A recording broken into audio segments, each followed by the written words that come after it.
but everything else is like the language and the culture and everything is almost exactly the same. Yeah. Right. And so to have a portrayal of someone who ostensibly is an alien and therefore, must have like completely separate culture, completely separate perspectives on things, and like to have that come out, albeit in subtle ways, I still really appreciate that. Yeah, and they even do it with some of the other characters too, where Rocket didn't know if Trash Panda was good or bad, right? Because he has no idea what a panda is. Yeah,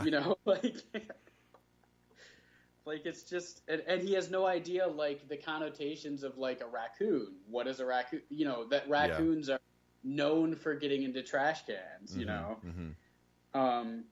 Another hilarious part was where they're fighting the Sovereign in the middle, like around the core of Ego's planet, and there's this period of a couple minutes where Quill is going around asking everybody if they have tape. Yes. As if it's like, and the reason it's so funny is because it resonates with us because we've all been like in those situations on a job or a project or something where like we're looking for some kind of tool or thing that we need, and we're going around asking everybody about it, but for it. But it's funny because like I love that aspect of the Guardians of the Galaxy where they're in these like crazy fights and it's like no big deal because this is what we do. This is just what happens every day. Right. So it's like all this other crap is going on. They did it with the opening scene too, right? Sure. We're like simultaneously fighting this thing and being, concerned for Baby Groot's safety. Like, and how he's just waving at them, Right. It was great when Peter came back and said, nobody has tape. And Rocket was like, really? There's no tape anywhere? Yeah. And you're thinking like, why would anybody have tape? Right. Why would there be tape? Yeah. Yeah. Yeah. So, and the other thing that really made me laugh was towards the end when something hits Mantis in the head, and then like 2 seconds later, Drax is like, "Mantis, look out!" Right. Yeah. And of course, Taserface was hilarious, but they pointed out how funny that was. Yeah, that was pretty thoroughly lampshaded. I think the best part is when one of the Sovereign hears it and is just like. Anyway, I want to get back to the whole father figure thing. Yeah. Just because, like, I think, like, Quill is a really interesting sort of melding of, I mean, he's got attributes of Ego, no doubt, like, hence the name Ego, and he had, that sort of thing's been passed on, but a lot of what who he is, like you said, comes from Yondu, which is something I hadn't really thought of before. But it really resonates with somebody like me who comes from a broken home where I had step-parents, right? Right. And looking back, I can see, like, there's so much of my father in me, but in my childhood, I only spent, like, a quarter of my time, if that, with my dad. And so even though it came less naturally, just, like, by virtue of how much time I've spent, I ended up being this sort of weird amalgamation of like my dad and my stepdad. Like I have so many learned traits from my stepdad that, it's sort of weird. And there is sort of this like identity crisis, that's constantly going on where you're like, well, like Yondu had mentioned, Ego might have been your father, but he wasn't your daddy. Right. And I mean, I think that's really how a lot of people feel who grew up with another father figure who they spent more time with, Yeah. Because if I'm honest, and it's like I was around my dad still, right? So it's like I had my dad there, but he wasn't as much of a father figure as my stepdad. And so that really resonated with me, his line, saying, he might have been your father, but he really wasn't your dad. Yeah. So this brings up an interesting thing that I've kind of thought about a little bit recently. So I can't remember what it was I was watching, but I saw it was some story where, it was a person who had been adopted or whatever. And so there's this trope, right, where if you're an orphan or, you know, you've been separated from your birth family for whatever reason, and you find out that there is this other family out there, that now, oh, I have to go and find out who I really am. And that sort of thing just it doesn't really resonate to me, because I am, you know, profoundly blessed to have an amazing family and a dad that I just look up to so much. Just rub it in, John. No, I'm just kidding. For all of you orphans out there, feel really bad right now. No, but so that sort of you know, instinct to, you know, go and find out who I really am, like, just doesn't resonate with me at all, because like, to me it's like, well, but wait a minute, where you came from, you know, in this perspective, if you're an orphan and you've never even known about them before at all, like, it doesn't have any bearing on who you are. It might to some degree, though. Right, and so that's why I'm gonna trying to get out from you is, like, help me to get into that headspace where where that's even relevant at all. I mean, all I can say to explain that is knowing that, like, okay, so I was raised by a stepfather who actually knew my dad very well and could recognize some of the, I guess, less savory character traits and try to discipline them out of me. Mm-hmm. And they just keep coming back up. Like, you know, like, even like not being around my dad, I would do and say things, you know, and I can see it too now that I'm older and a little bit more introspective. It's like, right. Oh man, this is totally my dad coming out, you know, in certain ways, and they're not all bad ways. And what's even crazier is even movements and things like that. So my dad and stepdad, before I was born, like, they've both been kind of like mechanical guys. They'd work on, you know, cars and stuff together. Yeah.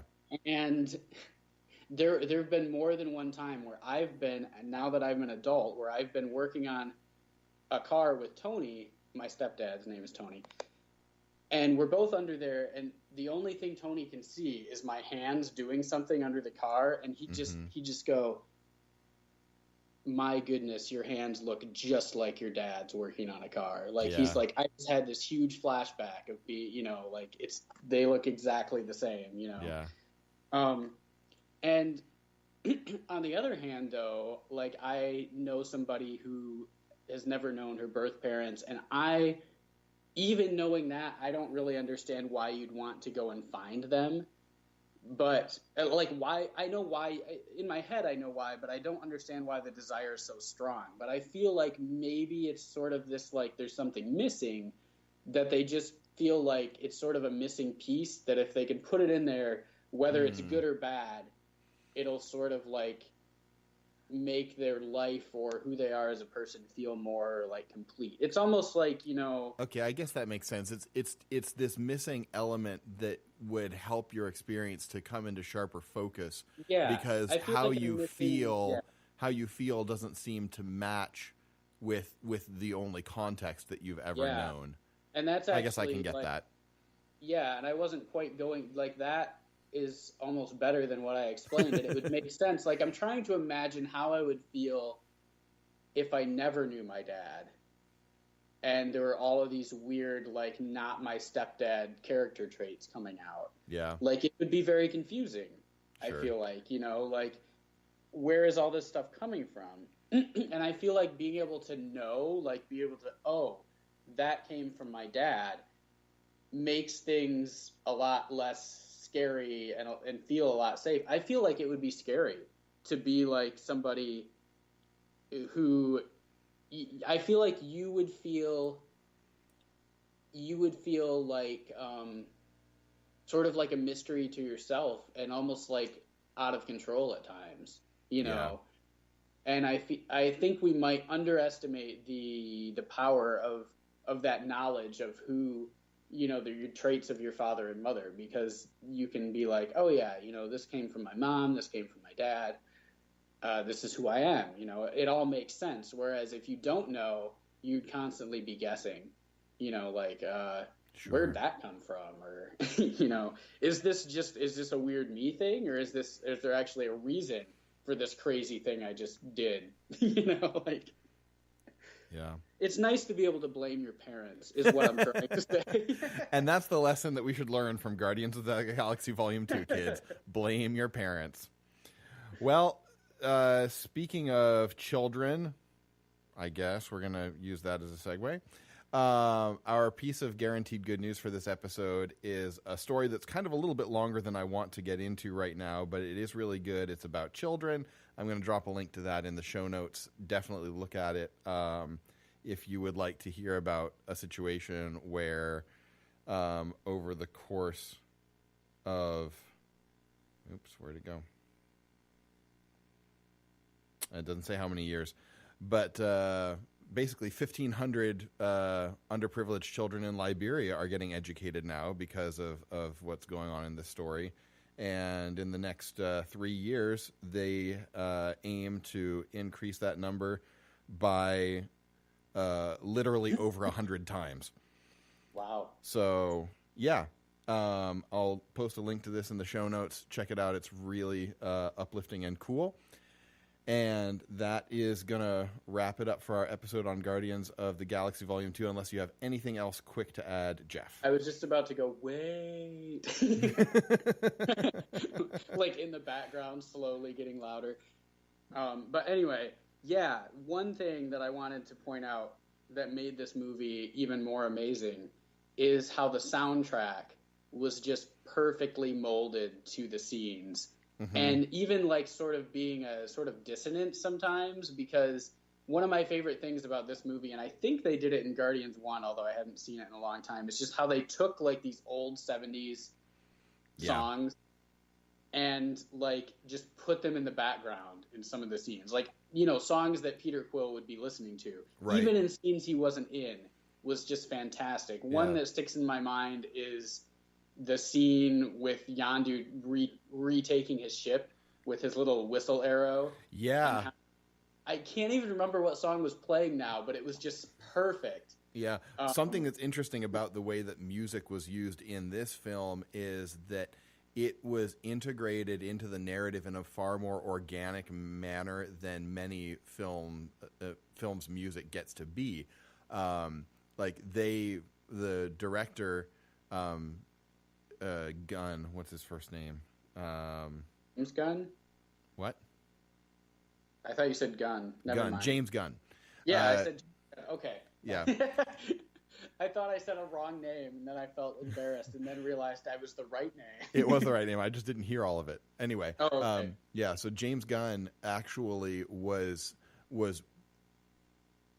storyboarded the movie, and as he was storyboarding it before they filmed anything, he was choosing the music, and sometimes like choosing a piece of music and saying this is really cool and like slightly rewriting the movie to better resonate with the musical choice that he had that's made. Cool. Yeah.